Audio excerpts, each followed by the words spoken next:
సుఖంలో నేను దానిలో ఉన్నదాన్ని తృప్తి పొందలేదు. ఇంకా తృప్తి ఎక్కడో ఉన్నది అంటే ఇక్కడ ఆ తృప్తి నా చిన్న కార్లు లేదు, ఆ పెద్ద కార్లో సుఖం ఉన్నది. ఈ ఒక్క అంతస్తు బిల్డింగ్లో సుఖం లేదు, నాకు 4 అంతస్తుల బిల్డింగ్లో సుఖం ఉన్నది. మామూలు ఇంట్లో ఇది లేదు. ఇంకా ఇంకా ఇంకా ఏదో ఏదో బయట సుఖం వెతుకున్నాడు. పరిణామం తప్పుడు చేస్తాడు. ఇదే కదా వాడు వస్తాడు, ఏసీ బోర్డు వస్తాడు, పట్టుకొని తీసుకొని జైలు వేస్తాడు. అప్పుడు ఇది పోతుంది అది పోతుంది, ఇది పోతుంది, ఉన్నది పోతుంది, అది పోతుంది. ఇది గుర్తుండదు. అవునా కదా? ఇదే మనుషులు అది అదే మనుషులు కుడితే వ్యాపారం కూడా వస్తాయి అంటే ఏమంటారు సెకండ్ వ్యాపారం చేస్తారు కదా, అది ఆందోళన చూస్తారు. దానికి ట్యాక్స్ కట్టరు. ఒకసారి వాడు ఇన్కమ్ ట్యాక్స్ రైడ్ చేస్తారు, ఉన్నదంతా పోతుంది. ఇట్లా అంటే సుఖము కొంచెం సంతోషం కొరకు ఎక్కడో బయట ఉన్నది, బయట ఉన్నదని సుఖము సంతోషం బయట ఉన్నది బయట వెతుకుతుంది. అసలు వాస్తవంగా సుఖము సంతోషం నాలోనే ఉన్నది, నాతోనే ఉన్నది, నా ఎంబడ ఎప్పుడు ఉన్నది అనే సంగతి. మనం మన లోపల ఉన్న సుఖాన్ని వెతుకుతలేము, మన లోపల ఉన్న సంతోషం వెతుకుతలేము, బయట వెతుకుతున్నాం, బయట వెతుకుతాం. ఇప్పుడు మన మన మన మన మనమడు ఉంటారు కదా, వాళ్ళు ఏం చేస్తారు, చొంగేసుకుంటారు. ఆ చొంగకు మన ఆ పిల్లడిదే, ఆ శిశువుదే ఉమ్మి అంటుతుంది.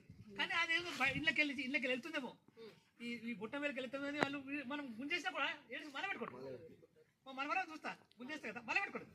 ఒక్క క్షణం అదే ఏం లేదని మనకేమో అందులో ఏం లేదని మనకు అనిపిస్తుంది, వాళ్ళకేమో అందులో ఏదో ఉన్నది. ఒకసారి కుక్క కదట, బొక్క దొరికిందట, అది కంకుతున్నది. అదేంటి ఆ బొక్క ఈ యొక్క నాలుక జరిగింది, అది పుచ్చుకపోయింది, రక్తం వెళ్ళింది. రక్తం వెళ్ళి నాకు బొక్క కట్టుకుంది. ఇళ్ళకు ఈ బొక్కకు రక్తం ఉంది, ఇప్పటిదాకా అంత బొక్కకు రక్తం వెళ్ళి చూడు, దాని రక్తం చేస్తుంది.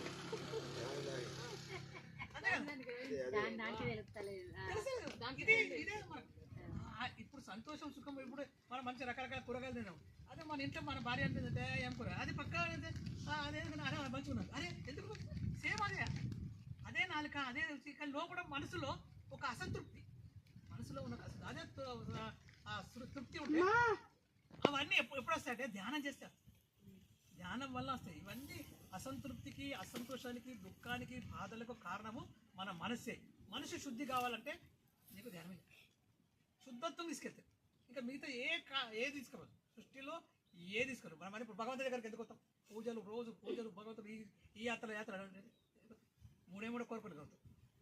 ఏ దేవుడి దగ్గరకు పోయినా 3 కోరిక, ఒక్క దేవుడు ఒక్కడే కదా, మరి ఒక్క దగ్గర సంతృప్తి చేస్తుంది కదా. ఇప్పుడు మనం తిరుపతి పోతాం, అది తిరుపతి వెంకన్న మంచిదే, అక్కడికి వెళ్ళి శ్రీశైలం పోతాం, అక్కడికి వెళ్ళి ఇంకా ఏమంటారు కాణిపాకం పోతాం. అని ఏమంటారు దేవుడు అదే కదా, నీకు నమ్మకం ఉండాలి కదా, ఆ వెంకట స్వామి నాకు అన్ని ఇస్తాడు, ఇంకా నేను అంత తృప్తి కూడా లేదు, నాకు ఆ నమ్మకం లేదు. మళ్ళా అదే ఇంకా అది ఒక్కటి పక్క శివుడు ఉంది శ్రీశైలం పక్కకు, అట్లా అన్ని దగ్గరకు పోతాం. ఇప్పుడు మనకు ఒక 10 దేవుళ్ళు ఉంటే అన్ని చూస్తాం. అరే ఏమైంది, అదే కోరిక ఈయన మీద నమ్మకం లేదు, ఆయన మీద నమ్మకం లేదు, ఏ దేవుడి మీద నమ్మకం లేదు కదా. ఇది పరిస్థితి మరి. దేవుడు అంతా ఒక్కడే, రూపాయలు వేరు వేరు, అన్ని ఒక్కటే, అవునా కదా. ఇప్పుడు నేను ఒక్కనే, మా వాళ్ళు ఏమండి అంటే మా పిల్లలు బాగా నాన్న అంట వెళ్తారు, మా తాత ఒక్కడే కదా. అట్లనే పరమాత్మ అనేక రూపాలు, శివుడు రూపంలో, గణపతి రూపంలో, విష్ణు రూపంలో, అమ్మవారి రూపంలో ఉన్నాడు ఒక్కడే. మనకు జ్ఞానం లేదు, అది ఆ విచక్షణ లేదు, అది వెతుకుతాం. నేను ఒక్కనే ఉన్నా, అయితే ఎలకలు తిరుగుతున్నాయి, సరే ఎలకలు కానీ ఒకసారి ఏమైంది, అది కరెంటుది ఇది ఉంటుంది కదా, స్విచ్ కొంచెం లూజ్ అయినట్టుంది, అది దాని మీదకి వెళ్ళి ఎలక పోగానే అది బంద్ అయింది, కరెంట్ అంతా మొత్తం పోయింది. కరెంట్ అంత అది యూస్ చేసి వస్తే అది అకస్మాత్తుగా పక్కన అన్నీ ఉన్నాయి. ఏమైంది, అది ఒకటి అటు ఇటు తిరుగుతున్నది, అది ఏదో తిరుగుతున్నా